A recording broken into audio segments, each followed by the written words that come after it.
శ్రీమాత్రే నమః. శ్రీ గురుభ్యో నమః.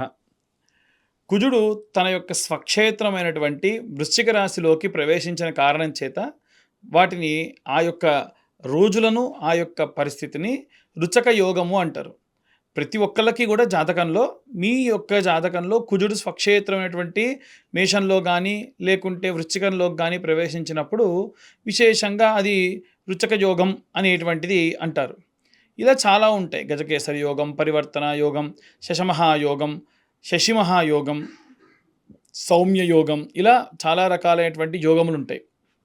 అయితే ఈ రుచక యోగం ఉన్న సమయం నందు సాధారణంగా బయట అందరూ కూడా ఏం చెప్తున్నారంటే, ఈ జాతకం వారికి అద్భుతంగా ఉంటుంది, ఇక వీరికి ఎదురే లేదు, వీరు పట్టిందల్లా బంగారం, ఇక వీరు వెనక్కి తిరిగి చూసుకునే పని లేదు, ఇలా ఎన్నో రకాలైనటువంటి చెబుతూ ఉంటారు. ఖచ్చితంగా యోగం యోగమే, కానీ ఎటువంటి యోగం ఉన్నా మనకు ఏ కష్టము లేకుండా ఉండడం మాత్రం ఉండదు. ఇంకా ఈ రుచక యోగాలు, గజకేసరి యోగాలు వచ్చినప్పుడు కష్టం ఎక్కువ అవుతుంది. ఎందుకంటే కష్టే ఫలి.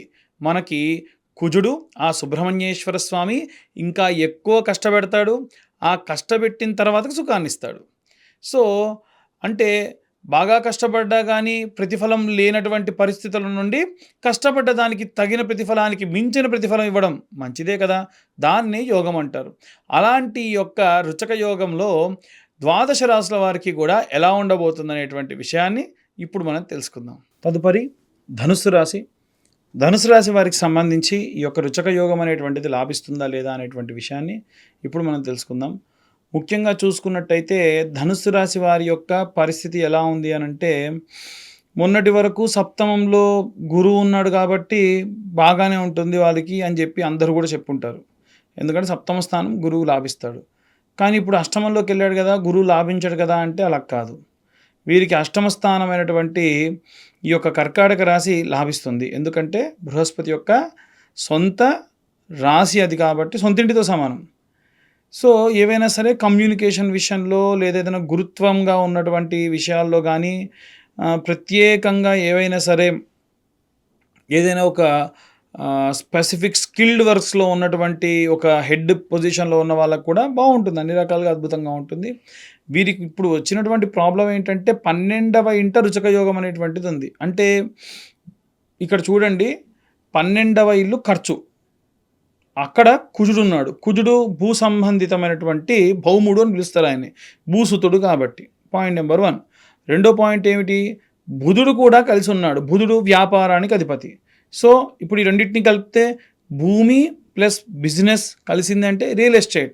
సో ఎవరైతే రియల్ ఎస్టేట్ పరంగా ఉన్నారో వారు ఖచ్చితంగా భూమి అమ్మాలి అనుకునేటువంటి వాళ్ళు అమ్మేస్తారు.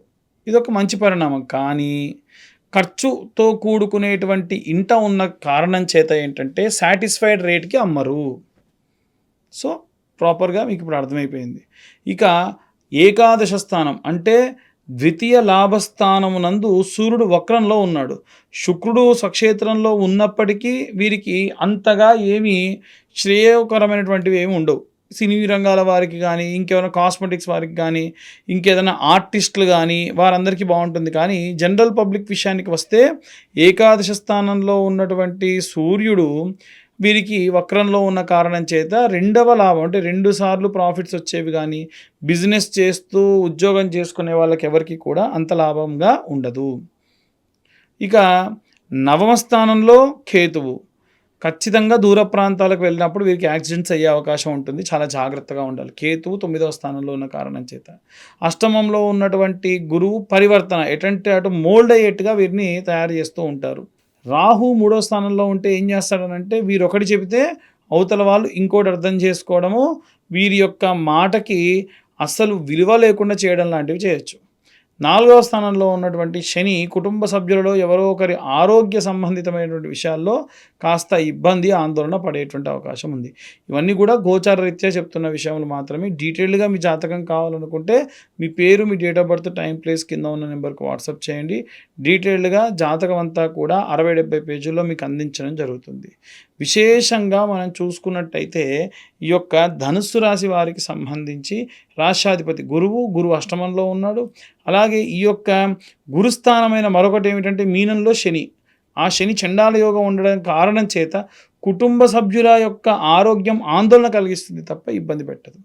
కాబట్టి డీటెయిల్డ్‌గా జాతకం కావాలనుకున్న వారు కింద ఉన్న నెంబర్‌కి కాంటాక్ట్ చేయొచ్చు. ఇక అందరూ కూడా ఏ రెమెడీస్ తీసుకోవాలి, ఏ మంత్రం చదవాలనే విషయాన్ని ఇప్పుడు మనం తెలుసుకుందాం. ఇప్పటివరకు మనం ఈ రాశి వారికి సంబంధించి విశేషంగా ఉన్నటువంటి గ్రహస్థితులు గోచారం ప్రకారంగా ఎలా ఉండబోతుందనేటువంటి విషయాన్ని చెప్పుకున్నాం. వీరిప్పుడు చదవవలసినటువంటి మంత్రం ఏమిటి? రుచక యోగము అనగానే కుజుడు తన స్వక్షేత్రంలో సంచరిస్తున్న కారణం చేత విశేషంగా సుబ్రహ్మణ్యేశ్వర స్వామికి సంబంధించి ఆరాధన, అలాగే కుజగ్రహానికి సంబంధించిన జపము వీరికి విశేషమైనటువంటి శక్తినిస్తుంది.